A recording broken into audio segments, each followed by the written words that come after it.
Hello aspirants, welcome back to competitive hunters. So new year వచ్చేస్తుంది. So 2024కి bye bye చెప్పేయాలి. So 2025లోకి enter అయిపోతున్నాము. సో ఎంటర్ అయ్యే ముందు, సెలబ్రేషన్స్ చేసుకునే ముందు, 2025 న్యూ ఇయర్ సెలబ్రేషన్స్ చేసుకునే ముందు 2024లోని ఆల్రెడీ ఏమేం జరిగాయి మన ఇండియా పరంగా, అండ్ మనం competitive exams, central level, state level exams కి ప్రిపేర్ అవుతున్నాం కాబట్టి సో ఆబ్వియస్ గా ఎగ్జామ్ ఓరియంటెడ్ గా మనకి మన అచీవ్మెంట్స్ ఏంటి, మన ఇండియా ఏమేమి అచీవ్ చేసింది స్పోర్ట్స్ పరంగా, అండ్ ఆల్సో కొన్ని డిజాస్టర్స్ జరిగాయి, యాక్సిడెంట్స్ జరిగాయి, ట్రైన్ యాక్సిడెంట్స్. సో ఇవన్నీ ఏమేమి జరిగాయి, అండ్ ఆల్సో మన ఇండియా కొంతమంది మాస్టర్స్ అంటే కొంతమంది ప్రామినెంట్ పర్సన్స్ ని కూడా మనము కోల్పోయాము.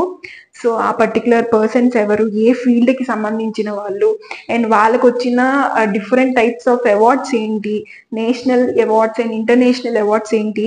సో ఇవన్నీ కూడా మనము ఈ సెషన్ లోని డిస్కస్ చేసుకున్నాము. ఇక్కడ మీరు చూసే ప్రతి కంటెంట్ కూడా ఎగ్జామ్ ఓరియంటెడ్ గా ఉంటుంది. అది ఏ ఎగ్జామ్ అయినా సరే కరెంట్ అఫైర్స్ మీకు వస్తుంది అని అనుకుంటే ఈ వీడియో, ఈ క్లాస్ మీకోసమే.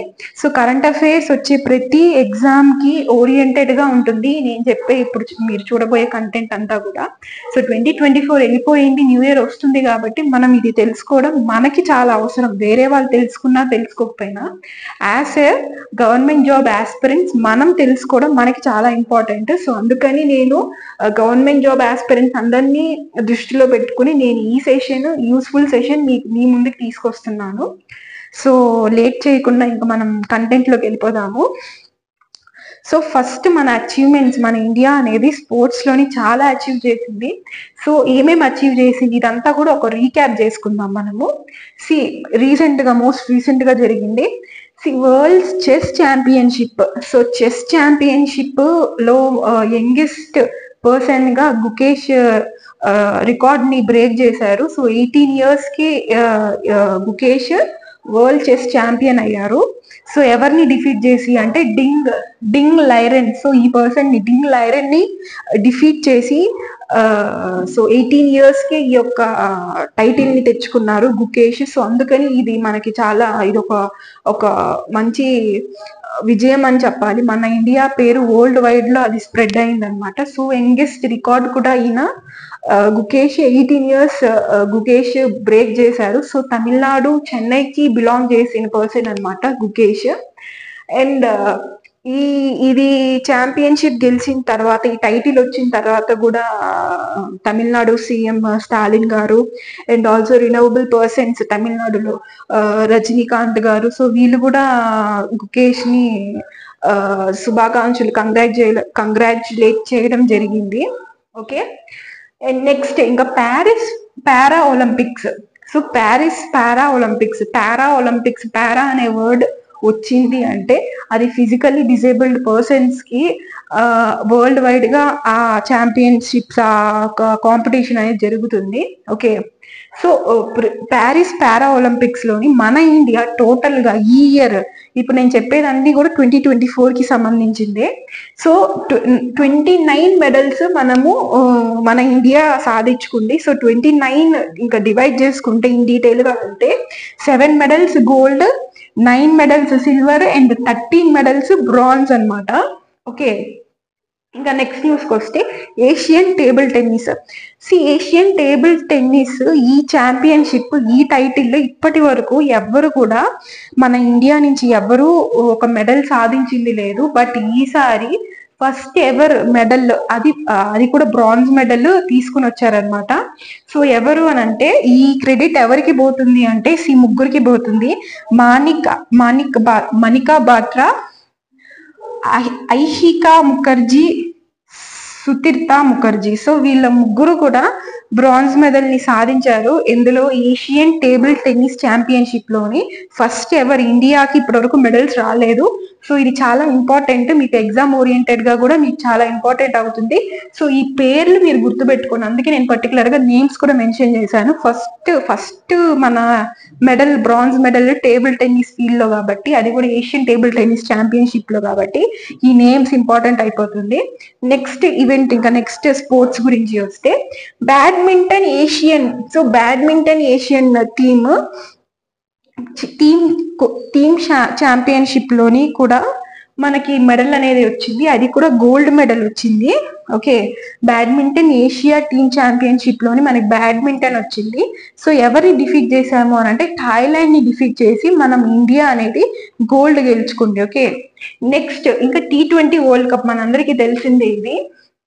సో T20 వరల్డ్ కప్ లో కూడా మనం గెలిచాము. ఇది సెకండ్ టైం అనమాట మనం గెలవడము. ఇండి హిస్టరీ వైజ్ గా పాస్ట్ లో చూసుకుంటే మనం సెకండ్ టైం ఇది గెలవడం.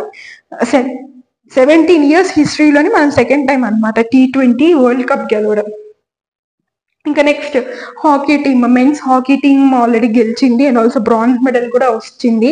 India's men's hockey team okay, a medal వచ్చింది? బ్రాంజ్ మెడల్ వచ్చింది. అండ్ నెక్స్ట్ స్పోర్ట్స్ ఈవెంట్ లోకి వెళ్ళిపోతే Paris Olympics.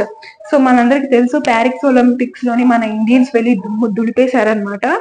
Okay, so few persons names ఇక్కడ ఎందుకు అంటే వీళ్ళది అంటే మనకి ఎగ్జామ్ ఓరియంటెడ్ గా ఏం కావాలి, ఏం కంటెంట్ కావాలి అని దాన్ని బట్టి నేను ఇక్కడ మీకు మ్యాటర్ ఇవ్వడం జరుగుతుంది.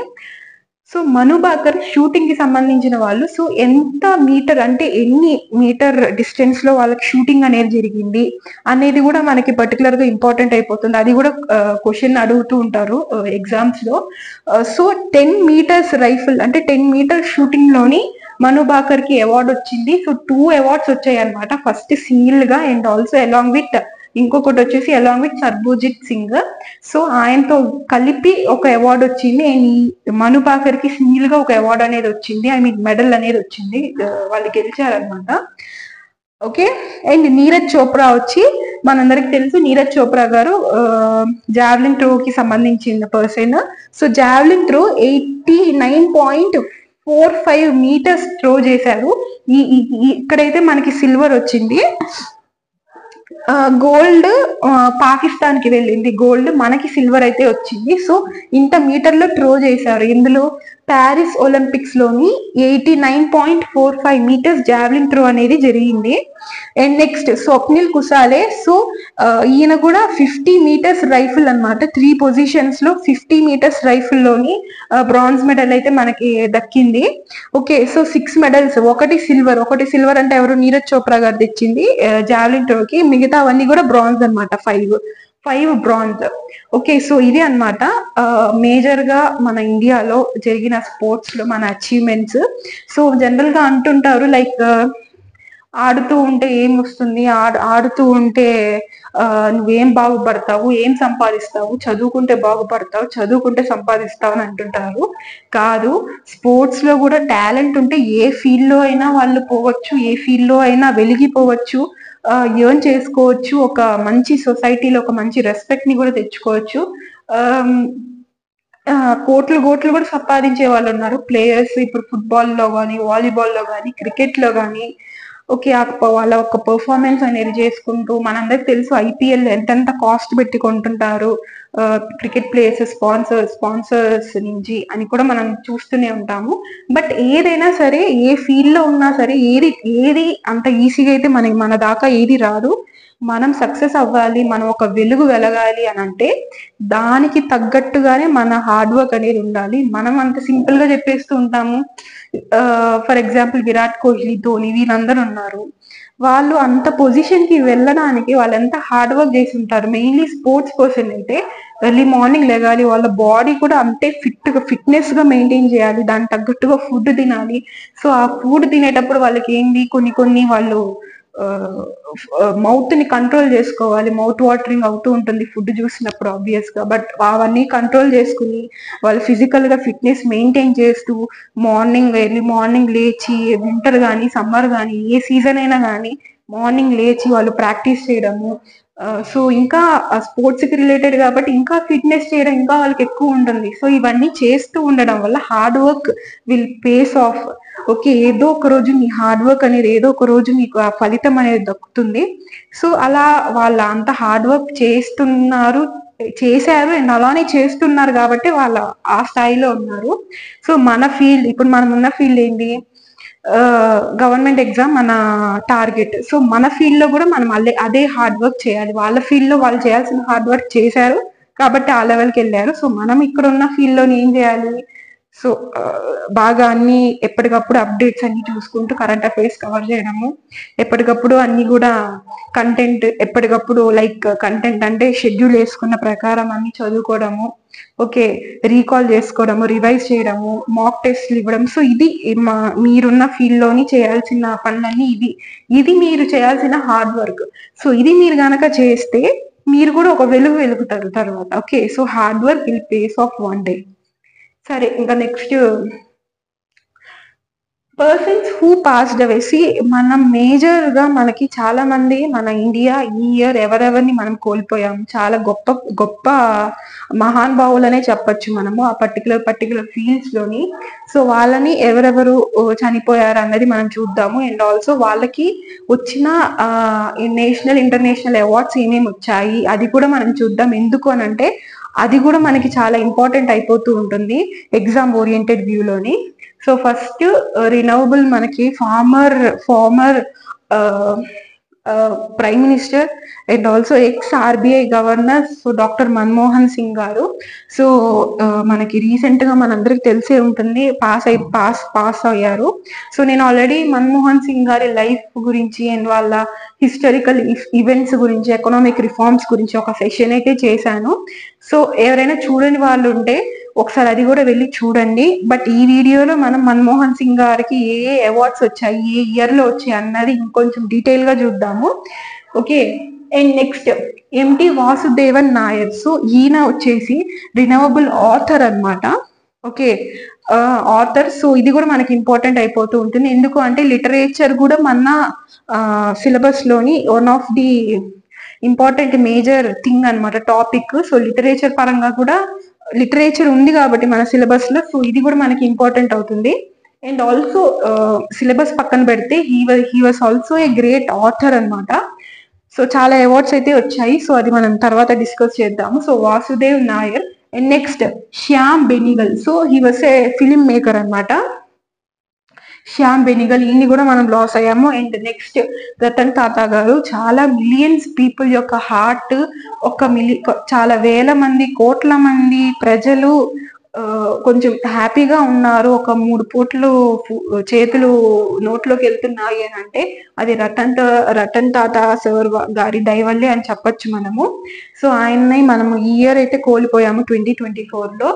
So Tata group of chairman అనమాట, టాటా గ్రూప్స్ కింద. Also he was a philanthropist, industrialist. Okay, and next Zakir Hussain garu. So Zakir Hussain tabla player మనందరికి తెలుసు. సో మనం ఈ ఇయర్ ఆయన్ని కూడా లాస్ అయ్యాము. ఇంకా నెక్స్ట్ యామిని కృష్ణమూర్తి. సో ఈ నేమ్ తెలియకుండా మీరు ఆర్ట్ అండ్ కల్చర్ అయితే చదివి ఉండరు. కొంతమంది ఆర్ట్ అండ్ కల్చర్ అంటారు, కొంతమంది స్టాటిక్ జీకే అని కూడా అంటారు, బట్ అది ఆర్ట్ అండ్ కల్చర్ కిందే వస్తుంది. సో డాన్స్, లిటరేచర్, పెయింటింగ్స్ ఇవన్నీ కూడా ఆర్ట్ అండ్ కల్చర్ కిందే వస్తాయి, టెంపుల్స్ ఇవన్నీ. సో యామిని కృష్ణమూర్తి గారు Bharatanatyam and Kuchipudi renewable dancer అన్నమాట. చాలా పేరు ప్రఖ్యాతలు, మన ఇండియా యొక్క కల్చర్ ని వరల్డ్ వైడ్ గా స్ప్రెడ్ చేసిన ఘనత కూడా యామిని కృష్ణమూర్తి గారికి వెళ్తుంది. సో ఈవిని కూడా మనం కోల్పోయాము. అండ్ నెక్స్ట్ రామోజీరావు గారు. రామోజీ ఫిల్మ్ సిటీ యొక్క ఫౌండర్ అన్నమాట. సో ఈయన్ని కూడా మనం కోల్పోయాం ఈ year. And next Manohar Joshi. So Manohar Joshi former CM అన్నమాట మహారాష్ట్రకి. సో ఆయన్ని కూడా మనం లాస్ అయ్యాము ఈ ఇయర్. అండ్ నెక్స్ట్ ప్రభా అత్రే, క్లాసికల్ సింగర్, పేరు వినే ఉంటారు మీరు. సో క్లాసికల్ సింగర్ అన్నమాట ప్రభా అత్రే. సో వీళ్ళు ఈ ఇయర్ పాస్డ్ అవుట్ అయ్యారు మనకి. సో వీళ్ళు ఏ అవార్డ్స్ తెచ్చుకున్నారని కూడా మనం నెక్స్ట్ చూద్దాము. ఇప్పుడు మనము అవార్డ్స్, ఏమేమి అవార్డ్స్ వచ్చాయో సో ఆ పర్టికులర్ పర్సన్స్ కి అవన్నీ చూద్దాము. సో మన్మోహన్ సింగ్ గారికి 1987లోని పద్మ విభూషణ్ వచ్చింది. And 2010 order of king Abdul Aziz. So ఇది వచ్చేసి మన కంట్రీ అవార్డు కాదు, సో వేరే వాళ్ళది. సో వేరే కంట్రీది. అది ఏ కంట్రీ అంటే సౌదీ అరేబియా అనమాట ఇది.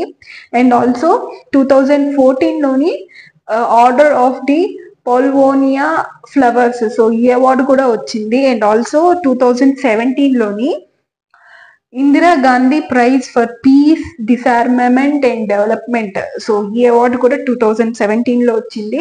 సో మీరు ఏది కూడా కష్టపడద్దు. ఇక్కడ ఉన్న కంటెంట్ అంతా కూడా నేను మీకు నా టెలిగ్రామ్లోని అప్లోడ్ చేస్తాను. So you can find content. So ఇక్కడ నేను టీచ్ చేసే కంటెంట్ అంతా కూడా మీరు టెలిగ్రామ్ ఛానల్లో చూడొచ్చు. సో మీరేమి నోట్స్ కానీ స్క్రీన్ షాట్స్ కానీ తీసుకొని అవసరం లేదు. సో టెలిగ్రామ్ లింక్ కింద డిస్క్రిప్షన్లో ఇస్తాను. So you can join in Telegram link, and also Instagram kuda undi. So Instagram lo kuda updates and like exam yokka answer keys, notifications, admit cards వచ్చాయా లేదా, so దాని లింక్ ఇవన్నీ కూడా మీకు Instagram లో కూడా అవైలబుల్ లో ఉంటుంది. స్టోరీస్ పెడుతూ ఉంటాను. ఒక్కొక్కసారి టెలిగ్రామ్ స్కిప్ చేసేస్తూ ఉంటారు. అంటే ఇలాంటివి చాలా మీరు జాయిన్ అయి ఉంటారు ఛానల్స్, బట్ ఇన్స్టాగ్రామ్ లో అయితే స్టోరీస్ ఖచ్చితంగా చూస్తారు. సో నేను స్టోరీస్ ఫార్మాట్ లో పెడుతుంటాను. సో ఇన్స్టాగ్రామ్ లో కూడా ఫాలో అవ్వండి, మీకు ఏ అప్డేట్ కూడా మిస్ అవ్వకుండా ఉంటుంది అందుకని. అండ్ నెక్స్ట్ ఇంకా 2006లోని doctor of civil law degrees, so ఇది university of Oxford and also university of Cambridge, రెండు యూనివర్సిటీస్ కలిసి ఈ అవార్డు అనేది ఇచ్చారు. అండ్ 2018లోని doctor of letters by Banaras Hindu university, so Banaras Hindu university వాళ్ళు డాక్టర్ ఆఫ్ లెటర్స్ అనే అవార్డు కూడా మన్మోహన్ సింగ్ గారికి ఇచ్చారు. ఇంకా నెక్స్ట్ రతన్ టాటా గారి అవార్డ్స్ అండ్ హానర్స్ గురించి వద్దాము. సో 2008లోని పద్మ విభూషణ్ వచ్చింది, అండ్ 2000లోని పద్మభూషణ్ వచ్చింది, అండ్ 2023 అంటే మోస్ట్ రీసెంట్. సో ఇది ఎక్కువ ఇంపార్టెంట్ అయిపోతుంది మీకు, మోస్ట్ రీసెంట్ కాబట్టి. సో 2023లోని ఆర్డర్ ఆఫ్ ఆస్ట్రేలియా అవార్డు వచ్చింది. ఓకే, అండ్ రీసెంట్ గానే డిసెంబర్లో 28న రతన్ టాటా గారి బర్త్డే అనమాట, డిసెంబర్ 28న. But unfortunately he was not there for this year 2024 బర్త్డేకి ఆయన లేరు. He was no more. Okay, and 2014లోని honorary knight grand cross of the order of the British empire. So ఈ అవార్డు చాలా పెద్దగా ఉంది, సో మీరు కూడా అలానే బైహార్ట్ చేయండి మర్చిపోకుండా. ఈ అవార్డు 2014లో వచ్చింది. అండ్ 2001లోని honorary doctor of business administration by Ohio state university. So ఈ యూనివర్సిటీ వాళ్ళు ఈ అవార్డు 2001లోని ఇవ్వడం జరిగింది రతన్ టాటా గారికి.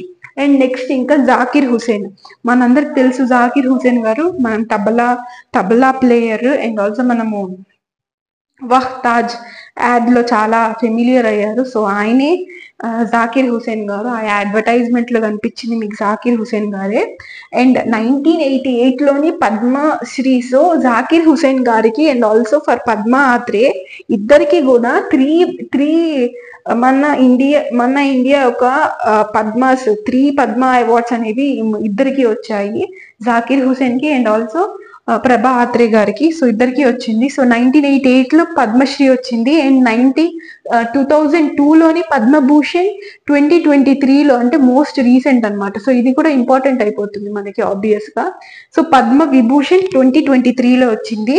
ఇంకా next sangeet Natak academy award 1990. ఈ అవార్డ్సే కాదు, అవార్డ్ ఏ ఇయర్ లో వచ్చింది, ఎవరికి వచ్చింది అని కూడా ఇంపార్టెంట్ అవుతుంది. సో ఇందులో నుంచే మీకు కరెంట్ అఫైర్స్ మీదగా మీకు క్వశ్చన్స్ అనేవి వస్తుంటుంది. సో ఎవరు మేజర్ గా న్యూస్ లో ఉన్నారు, అది ఎలా అయినా సరే, లైక్ పాస్డ్ అవుట్ అయినా లేకపోతే వాళ్ళు ఇంకేమైనా ఎస్టాబ్లిష్మెంట్స్ కానీ లేకపోతే ఇంకేమైనా న్యూస్ లో వాళ్ళ పేరు గనక వినిపించిందంటే ఖచ్చితంగా వాళ్ళు ప్రామినెంట్ పర్సన్స్ గనక అయ్యి ఉంటే అవార్డ్స్ ఇవన్నీ కూడా వాళ్ళు అడుగుతారు. బర్త్ ప్లేస్, డెత్ ఎప్పుడు జరిగిందని కూడా అడిగే ఛాన్సెస్ ఉన్నాయి, బట్ లెస్. కానీ అవార్డ్స్ ఎక్కువగా అడుగుతూ ఉంటారు. మెయిన్లీ వీళ్ళు లిటరేచర్ కి సంబంధించిన వాళ్ళు కాబట్టి, ఓకే, అండ్ సోషల్ సర్వీస్ చేసే వాళ్ళు కాబట్టి, అండ్ ప్రామినెంట్ పర్సన్స్ కాబట్టి, సో వీళ్ళ గురించి ఎక్కువగా అడిగే ఛాన్సెస్ ఉన్నాయి. సో ఇయర్స్ కూడా మీరు బైహార్ట్ చేసుకోవాలి. అండ్ 2024లోని గ్రామీ అవార్డ్స్ దేనికి అని అంటే, as we speak, past, this moment, so ఈ మూడిటికి కలిపి టుగెదర్ గా 2024. సో 2024లో వచ్చింది కాబట్టి ఇది కూడా మోస్ట్ ఇంపార్టెంట్ అయిపోతుంది. ఓకే, గ్రామీ అవార్డ్స్ 2024లో వచ్చింది. As we speak, past, this moment, ఈ మూడిటికి కలిపి ఈ అవార్డు అనేది ఇవ్వడం జరిగింది. 1999లోని నేషనల్ హెరిటేజ్ ఫెలోషిప్ అన్నమాట. ఇది యునైటెడ్ స్టేట్స్ వాళ్ళు ఇస్తారు ఈ అవార్డు. సో ఈ అవార్డు 1999లోని జాకిర్ హుసేన్ గారికి వచ్చింది. అండ్ నెక్స్ట్ కాళిదాస్ సమ్మాన్ వచ్చి 2006లో వచ్చింది. 2022లోని క్యోతో ప్రైజ్ 2022లో వచ్చింది. And 2018లోని sangeet Natak academy award యొక్క ఫెలోషిప్ అన్నమాట. అకాడమీ ఫెలోషిప్ అవార్డు అంటే సంగీత్ నాటక్ అకాడమీ అవార్డు ఉంటుంది, అండ్ అలానే sangeet Natak academy fellowship award కూడా ఉంటుంది. సో కన్ఫ్యూజ్ అవ్వద్దు. ఇది 1990లో వచ్చింది, ఇది 2018లో వచ్చింది. నెక్స్ట్ ప్రభా ఆత్రే, ఫేమస్ సింగర్ అన్నమాట, క్లాసికల్ సింగర్. సో ప్రభా ఆత్రే 1990లో పద్మశ్రీ వచ్చింది. అండ్ నేను చెప్పాను మూడు పద్మ అవార్డ్స్ వచ్చాయి. సో హైయెస్ట్ సివిలియన్ అవార్డ్స్ అన్నమాట. మన ఇండియా పద్మశ్రీ వస్తుంది, దానికన్నా highest order Padma Bhushan, next Padma Vibhushan, next ఇంకా హైయెస్ట్ వచ్చేసి భారత రత్న అనమాట. అది ascending order, Padmashri, Padma Bhushan, Padma Vibhushan, Bharat Ratna. So ఈ ఆర్డర్ కూడా అడిగే ఛాన్సెస్ ఉంది క్రొనాలజీలో పెట్టమని చెప్పి. సో 1990లో పద్మశ్రీ వచ్చింది, అండ్ 2002లో పద్మభూషణ్ వచ్చింది, పద్మవిభూషణ్ 2022లో వచ్చింది. అండ్ 1991లోని సంగీత్ నాటక్ అకాడమీ అవార్డు వచ్చింది. అండ్ 2023లోని పండిత్ హరిప్రసాద్, ఇది most recent award. Okay, so ఇది అన్నిటికన్నా ఎక్కువ ఇంపార్టెంట్ అయిపోతుంది. 2023లోని Pandit Hariprasad Chaurasia lifetime achievement award 2023లో వచ్చింది. ఎవరికి? ప్రభా ఆత్రే గారికి. Next M T Vasudevan Nair, so famous renowned author అని చెప్పాను నేను. అండ్ 2006లోని 2005లో పద్మభూషణ్ వచ్చింది. 1995లో జ్ఞాన్పీఠ్ అవార్డు వచ్చింది. అండ్ 2022లోని Kerala Jyothi award. Okay, next Yamini Krishnamurthy, so అందరికీ తెలుసు renewable Kuchipudi and Bharatanatyam player అనమాట ఆవిడ. సో 1968లో పద్మశ్రీ వచ్చింది. సో ఈవిడకి కూడా 3 అవార్డ్స్, పద్మ అవార్డ్స్ వచ్చింది. సో 1968లో పద్మశ్రీ, 2001లోని పద్మభూషణ్ అవార్డు, అండ్ 2016లో పద్మ విభూషణ్ అవార్డు, అండ్ 1977లో సంగీత్ నాటక్ అకాడమీ అవార్డు, అండ్ 2014లోని నాట్యశాస్త్ర అవార్డు వచ్చింది. సో డాన్సర్ ఆవిడ. అండ్ నెక్స్ట్ ఇంకా Manohar Joshi, so former CM అనమాట మహారాష్ట్రకి. సో 2017లోని పద్మభూషణ్ వచ్చింది ఈయనకి. అండ్ నెక్స్ట్ మన రామోజీరావు గారికి 2016లో పద్మ విభూషణ్ ఇచ్చారు. Okay, and Nandi awards 5 Nandi awards వచ్చాయి. And also 4 Filmfare awards south కోసం, సౌత్ సైడ్ వచ్చేసి 4 ఫిలింఫేర్ అవార్డ్స్ 4 వచ్చాయి అనమాట. సో రామోజీరావు గారికి, ఆయన ప్రొడ్యూసర్ కూడా, మూవీస్ కూడా చాలా ప్రొడ్యూస్ చేశారు, చాలా మందికి ఎంప్లాయ్మెంట్, ఒక ఉపాధిని కల్పించారు సినిమా ఇండస్ట్రీలోని. మనందరికీ తెలుసు రామోజీరావు గారు. రామోజీ ఫిల్మ్ సిటీ కూడా ఉంది. అండ్ ఇది అన్నమాట అవార్డ్స్ అందుకుంది. సో ఈ అవార్డ్స్ వీళ్ళని మనం కోల్పోయాము. సో అందుకని వీళ్ళకి ఏమేమి అవార్డ్స్ వచ్చాయి, వీళ్ళ గురించి తెలుసుకోవడం కూడా మనకి ఎగ్జామ్ ఓరియంటెడ్ గా మనకి ఇంపార్టెంట్. అండ్ ఆల్సో ఇవే కాదు, ఇంకా చాలా 2024 ఇంకొన్ని చేదు జ్ఞాపకాలను కూడా మనకి మిగిల్చింది. ఓకే, చాలా ఇన్సిడెంట్స్ జరిగాయి మనకి, అది ఎగ్జామ్ ఓరియంటెడ్ లో అవసరం కాకపోయినా కూడా కొన్ని అయితే జరిగాయి. లైక్ మోస్ట్ అంటే వైరల్ హాట్ టాపిక్ గా మారింది లేటెస్ట్ గా మనం రీసెంట్ గా చూసుకుంటే. సో అతుల్ సుభాష్ విషయము ఇది చాలా వైరల్ అయింది. సో ఏంటి అసలు ఈ విషయము అంటే బ్రీఫ్ గా మనం తెలుసుకుంటే, ఓకే, తెలిసిన వాళ్ళైతే మీరు స్కిప్ చేసుకోవచ్చు, తెలియని వాళ్ళు వినండి. అతుల్ సుభాష్ అంటే ఈ ఇండియన్ లోని ఉమెన్ కి రిలేటెడ్, అంటే ఉమెన్ యొక్క సేఫ్టీని వాళ్ళు దృష్టిలో పెట్టుకుని కొన్ని లాస్ అమెండ్మెంట్స్ ని క్రియేట్ చేశారు. But few women, I'm also feeling very embarrassed to tell this. So still there are few women, okay, ఈ లాస్ ని అడ్వాంటేజ్ గా తీసుకుని సో జెంట్స్ ని ఇబ్బంది పెట్టడము, వాళ్ళని హెరాస్ చేయడము, సో ఇలా కూడా జరుగుతుంది. కొంతమంది ఉమెన్ అయితే still they are there, so misuse చేస్తున్నారు లాస్ అన్నిటినీ కూడా. సో అదే సిచ్యువేషన్ అతుల్ సుభాష్ కూడా జరిగింది. సో ఒక ప్రాణం పోయింది. ఇప్పుడు మనము తెలుసుకుని బాధపడితే ఇంకా వచ్చే యూస్ ఏమీ లేదు. ఒక ప్రాణం పోయింది. సో సూసైడ్ అటెంప్ట్ చేసుకున్నారు.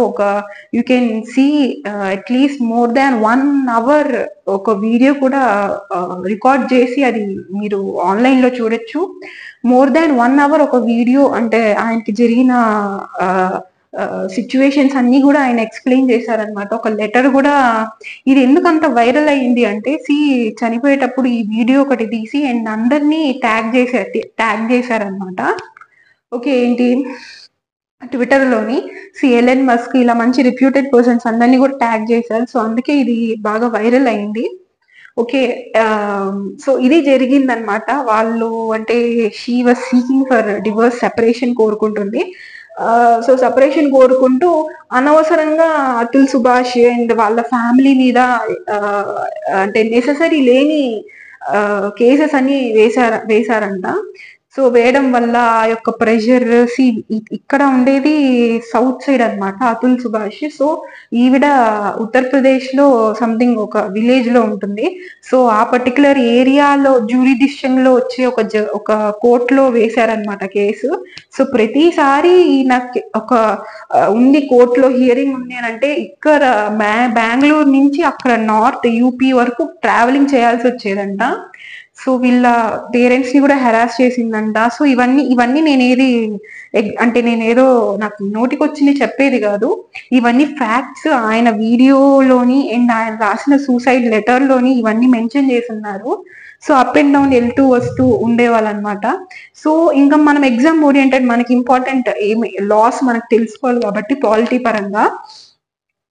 ఎప్పుడైనా ఒక ఉమెన్ కోర్టులోకి వెళ్ళి నాకు ఏదైనా సరే, ఒక హస్బెండ్ యొక్క ఫ్యామిలీ నుంచి కానీ నాకు ఇలాంటి ఒక ఇబ్బంది కలుగుతుంది అని ఒక ఉమెన్ కోర్టు దగ్గరికి వెళ్ళి చెప్తే, ఆ ఉమెన్ కి ప్రూవ్ చేసుకోవాల్సిన అవసరం లేదు. అంటే మాట చెప్పితే చాలు, సో అది కరెక్ట్ అనే కోర్టు భావిస్తుంది అనమాట. కానీ అది ప్రూవ్ చేసుకోవాల్సిన అవసరము, ప్రూవ్ చేసుకోవాల్సిన ఎవరి మీద పడుతుంది అని అంటే ఆపోజిట్ క్యాండిడేట్. అంటే ఎవరైతే వాళ్ళ హస్బెండ్ కానీ ఎవరి మీద అయితే ఆ అమ్మాయి కేసు పెట్టిందో వాళ్ళకి అది ఇంపార్టెంట్ అయిపోతుంది, వాళ్ళ మీద పడుతుంది అనమాట. అంటే నేను ఇది చెయ్యలేదు అని ప్రూవ్ చేసుకోవాల్సింది వాళ్ళ మీద పడుతుంది. ఇప్పుడు ఇంట్లో హోమ్ అఫైర్స్, అంటే హోమ్ లో జరిగేవన్నీ, ఇంట్లో జరిగేవి, అంటే వాళ్ళు నన్ను వేధిస్తున్నారు, పడుతున్నారు అని చెప్పి మేము చెయ్యట్లేదు అని ఒక నింద పడింది వాళ్ళ మీద, అబ్బాయి సైడ్ వాళ్ళ మీద.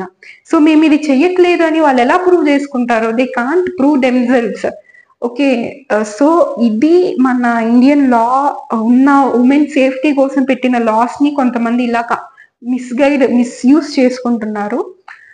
ఓకే, సో అతుల్ సుభాష్ గురించి అయిపోయింది. అండ్ ఇంకా ఈ ఇయర్ లో ఇంకా స్ట్రాటజిక్ విషయాలు ఏమున్నాయి అని అంటే, సో ఆర్జీకర్ హాస్పిటల్ గురించి మనందరికి తెలుసు. డాక్టర్ రేప్ అండ్ మర్డర్ జరిగింది.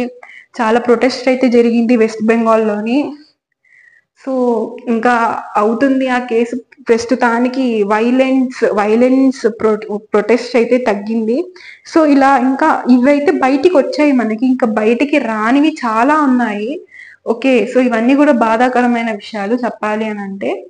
సో ఇవన్నీ జస్ట్ మీకు ఒక నాలెడ్జ్ ఉండాలి అని చెప్పి నేను చెప్తున్నాను. ఓకే, అండ్ నెక్స్ట్ ఇంకా స్ట్రాటజిక్ ఇష్యూస్ ఏమేమి జరిగాయి, లైక్ బాధాకరమైన విషయాలు ఏమేమి జరిగాయి అని చెప్పి వస్తే, సో అనకాపల్లి, మన ఏపీలోని అనకాపల్లి ఫార్మా ఒక బ్లాస్ట్ అనేది, అగ్గి మంట వచ్చేసి ఒక బ్లాస్ట్ జరిగింది ఆగస్ట్ లో, ఈ ఇయర్ లో జరిగింది అది అనకాపల్లిలోని. సో అనకాపల్లి ఫార్మా బ్లాస్ట్ అనమాట, ఆగస్టులో జరిగింది. అండ్ ఆల్సో మనం చూసుకుంటే చాలా ట్రైన్ యాక్సిడెంట్స్ చాలా జరిగాయి, చాలా ఫ్రీక్వెంట్ గా జరుగుతూ వచ్చాయి ఈ ఇయర్ అయితే మనకి. సికింద్రాబాద్ షాలిమార్ ఎక్స్ప్రెస్ ఒకటి వెస్ట్ బెంగాల్లో జరిగింది ఇన్సిడెంట్ నవంబర్లోని. Kanchenjunga express, Chandigarh Dibrugarh express, and also Sabarmati express, ఇలాగా ట్రైన్ యాక్సిడెంట్స్ కూడా చాలా జరిగాయి మన మన ఏపీలో, ఐ మీన్ మన ఇండియాలోని చాలా జరిగాయి ఇటువంటి ట్రైన్ యాక్సిడెంట్స్ కూడా. సో ఇది ఈరోజు session. And also one more thing ఏంటి అని అంటే, సో రేపు న్యూ ఇయర్ వస్తుంది. సో న్యూ ఇయర్ కి మీరు ఎటువంటి లైక్ ఏమంటారు బయట తిరగడము, సో ఇటువంటివి చెయ్యొద్దు అని అయితే చెప్పను, బట్ మీ జాగ్రత్తల్లో మీరు ఉండండి. సో ఎక్కువ హడావుడి ఏం చేయకుండా. సో ఇంకా జెంట్స్ బాయ్స్ గురించి వస్తే, కొంతమంది చాలా మంది డ్రింక్ చేస్తూ ఉంటారు. మీరు సరిగ్గా ఉన్నా సరే మీ ఫ్రెండ్స్ కానీ ఇంకెవరైనా సరే వచ్చి మిమ్మల్ని చెడగొడుతుంటారు. రా పోదాము, ఏంటి ఇంకా ఎంతసేపు బుక్కులు పట్టుకొని చదువుతూ ఉంటావు, January 1st కదా, న్యూ ఇయర్ కదా, 31st నైట్ అలా వెళ్దాం రా, అలా డ్రింక్ చేద్దాం రా అని చెప్పేసి తీసుకెళ్తుంటారు. మీరు ఒక్క 1 అవరే కదా, హాఫ్ అన్ అవరే కదా అని చెప్పి వెళ్ళి బయట ఏమైనా కేసెస్ లోని బుక్ అయితే మాత్రం చాలా ప్రాబ్లమాటిక్ గా ఉంటుంది. వేరే వాళ్ళకి అది ప్రాబ్లమాటిక్ అవ్వకపోవచ్చు, but as a government job aspirants గా మీకు అది చాలా ప్రాబ్లమాటిక్ ఉంటుంది. ఎందుకు అని అంటే, గవర్నమెంట్ జాబ్ కావాలి అనుకున్న వాళ్ళందరికీ కూడా వెరిఫికేషన్ అనేది ఒకటి ఉంటుంది బ్యాక్గ్రౌండ్ లో, మీకు తెలుసో తెలీదో. సో పోలీస్ కేసు ఏదన్నా అయ్యి ఉంటే వాళ్ళు మాత్రం ఎలిజిబుల్ కాదు. మీరు టాప్ లో వచ్చినా సరే మీరు ఎలిజిబుల్ కాదు, గవర్నమెంట్ జాబ్ అనేది రాదు. మీరు ఏదైనా సరే, పోలీస్ జాబ్సే రావు కేసు ఉంటే అని కాదు, ఏ గవర్నమెంట్ జాబ్స్ కూడా మీరు ఎలిజిబుల్ ఉండరు ఆబ్వియస్ గా, కేసెస్ ఏదైనా మీ మీద గనక బుక్ అయితే. సో అందుకని కొంచెం జాగ్రత్తగా ఉండండి. మీ ఫ్యామిలీతోని, కావాలంటే మీ ఫ్రెండ్స్ ని మీ ఇంట్లోకి పిలిపించుకుని టెర్రస్ పైన, లేకపోతే మీ ఫ్రెండ్స్ ఎవరో ఒకరి ఇంట్లో వేసుకుని అక్కడ సెలబ్రేట్ చేసుకోండి, అంతేగాని బయట మాత్రం తిరగద్దు. సో ఒక half an hour 1 hour enjoyment కోసం మీ లైఫ్ అన్నిటినీ కూడా మీరు స్పాయిల్ చేసుకోవద్దు. అంత కావాలనుకుంటే ఇంట్లోనే చేసుకోండి, ఎవరో ఒకరి ఇంట్లో ప్లాన్ చేసుకుని టెర్రస్ పైన సెలబ్రేట్ చేసుకోండి, అంతేగాని బయట మాత్రం చేసి మీ కెరియర్ ని మీరే చేతులారా స్పాయిల్ చేసుకోవద్దు. ఎందుకంటే అంతా అయిపోయిన తర్వాత, అయ్యో ఆ 1 అవర్ నేను సైలెంట్ గా ఇంట్లో అన్ని మూసుకుని కూర్చోవాల్సింది, ఇప్పుడు నా లైఫ్ వేరేలా ఉండేది అని మాత్రం బాధపడే సిచ్యువేషన్ మీరు తెచ్చుకోవద్దు. సో అందుకే ఇది నా స్మాల్ అడ్వైజ్ అనమాట. సో ఫాలో అవ్వండి, ఓకే. అండ్ అందరికీ advance happy new year. So new year బాగా సెలబ్రేట్ చేసుకోండి. ఈ న్యూ ఇయర్ మీ అందరికి కూడా మంచి సక్సెస్ ఇవ్వాలి. మీరందరూ కూడా అన్ని ఎగ్జామ్స్ లో క్వాలిఫై అయ్యి, మీరు జాబ్, మీ పోస్టింగ్, కాల్ లెటర్స్ వరకు మీ యొక్క జర్నీ అనేది సాగాలి, సక్సెస్ఫుల్ గా సాగాలి అని నేను కోరుకుంటున్నాను. సో అందరికీ once again advance happy new year. So 2025 లోని మీరు మంచిగా మీ యొక్క నెగిటివ్స్ ఏమున్నా సరే పక్కన పెట్టేసి పాజిటివ్ థింకింగ్ తోని, పాజిటివ్ హ్యాబిట్స్ తోని మీరు మూవ్ ఆన్ అవ్వండి. ఓకే, హార్డ్ వర్క్ చేయండి. ఓకే, బాగా తినండి, బాగా చదవండి, హార్డ్ వర్క్ చేయండి, కన్సిస్టెంట్ గా ఉండండి, గివ్ అప్ ఇవ్వద్దు. సో సక్సెస్ ఆటోమేటిక్ గా వస్తుంది. So stay tune to the channel. కింద టెలిగ్రామ్ అండ్ ఇన్స్టాగ్రామ్స్ లింక్స్ ఉన్నాయి, ఫాలో అవ్వండి. ఇక్కడ చెప్పిన కంటెంట్ అన్ని కూడా అక్కడ మీకు అప్డేట్ ఇస్తూ ఉంటాను. So bye aspirants, see you in the next session.